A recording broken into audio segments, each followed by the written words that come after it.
ಅಳಿವಿಲ್ಲದ ಆತ್ಮವನ್ನು ಒದಿಸುವುದು ಅಸಂಭವ.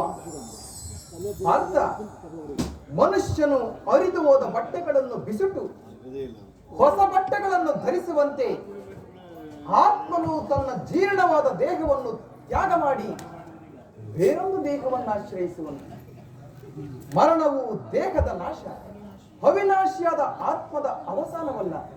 ಅರ್ಥ ದೇಹಕ್ಕೆ ಬಾಲ್ಯ, ಯೌವನ, ವಾರ್ಧಕ್ಯಾದಿ ಅವಸ್ಥೆಗಳು ಪ್ರಾಪ್ತಿಯಾಗುವಂತೆ ಮನುಷ್ಯನಿಗೆ ದೇಹಾಂತರ ಪ್ರಾಪ್ತಿಯು ಸಹಜವಾದದ್ದು.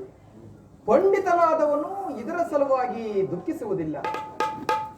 ನೋಡು ಪಾರ್ಥ, ಈ ಭೀಷ್ಮ, ದ್ರೋಣ, ನೀನು ನಾನು ಕೂಡ ಹಿಂದೆ ಅನೇಕ ಸಾರಿ ಜನಿಸಿರುವೆವು, ಮುಂದೆಯೂ ಜನಿಸುವೆವು. ಈ ಜನ್ಮ ಮೃತ್ಯುಗಳು ಆತ್ಮನ ಅನಂತ ಪ್ರವಾಸದ ಎರಡು ಅಂತರಗಳು. ಹುಟ್ಟಿದವನಿಗೆ ಮರಣವು, ಮೃತನಿಗೆ ಪುನರ್ಜನ್ಮವು ಮೊದಲೇ ನಿಶ್ಚಿತವಾಗಿರುವಂಥದ್ದು. ಅವಶ್ಯಕವಾಗಿ ಆಗಬೇಕಾದದ್ದಕ್ಕೆ ಮೂಢನಂತೆ ಚಿಂತಿಸಿ ಫಲವೇನು? ಯುದ್ಧವು ಕ್ಷತ್ರಿಯನ ಧರ್ಮ. ನಿನ್ನ ಧರ್ಮವನ್ನು ನೀನು ಪಾಲನೆ ಮಾಡು ಪಾರ್ಥ. ಪರಮಾತ್ಮ, ಯುದ್ಧದ ಹೊರತು ಕ್ಷತ್ರಿಯನಿಗೆ ಮತ್ತಾವ ಧರ್ಮವೂ ಇಲ್ಲವೇ? ಏಕಿಲ್ಲ ಅರ್ಜುನ. ಸ್ವಧರ್ಮ ಪಾಲನೆಯಲ್ಲಿ ಪ್ರಾಣಗಳನ್ನಾದರೂ ತ್ಯಜಿಸಬಹುದು, ಆದರೆ ಪರಧರ್ಮಾವಲಂಬನವು ಅನರ್ಥಕಾರಿ. ನೆನಪಿರಲಿ ಅರ್ಜುನ, ಇದು ಧರ್ಮ ಯುದ್ಧ. ನೀನೀ ಯುದ್ಧದಿಂದ ನಿವೃತ್ತನಾದರೆ ಸ್ವಧರ್ಮವನ್ನು ಉಲ್ಲಂಘಿಸಿದ ಪಾಪಕ್ಕೆ ಗುರಿಯಾಗುವೆ. ನಿನ್ನಂತಹ ಸಂಭಾವಿತನಿಗೆ ಅಕೀರ್ತಿಯು ಮರಣಕ್ಕಿಂತಲೂ ಘೋರತರವು. ಯೋಚಿಸು. ಶತ್ರುಗಳು ಏಡಿ ಎಂದು ಅಳಿಯುವರು, ಆತ್ಮೀಯರು ವಂಚಕನೆಂದು ನಿಂದಿಸುವರು.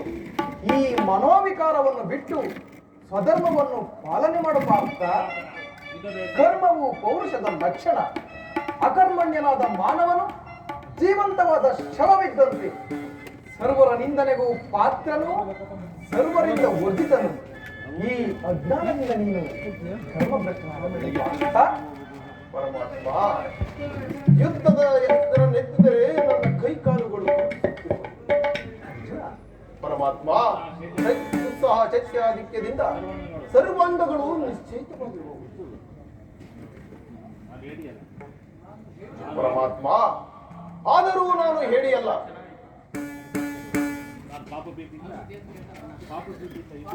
ಪಾಪ ಭೀತಿಯಿಂದ ಹೇಳುವ ದೇವ, ಯುದ್ಧದ ಹೊರತಾಗಿ ಕ್ಷತ್ರಿಯನಿಗೆ ಮತ್ತಾವ ಧರ್ಮವೂ ಇಲ್ಲವೇ?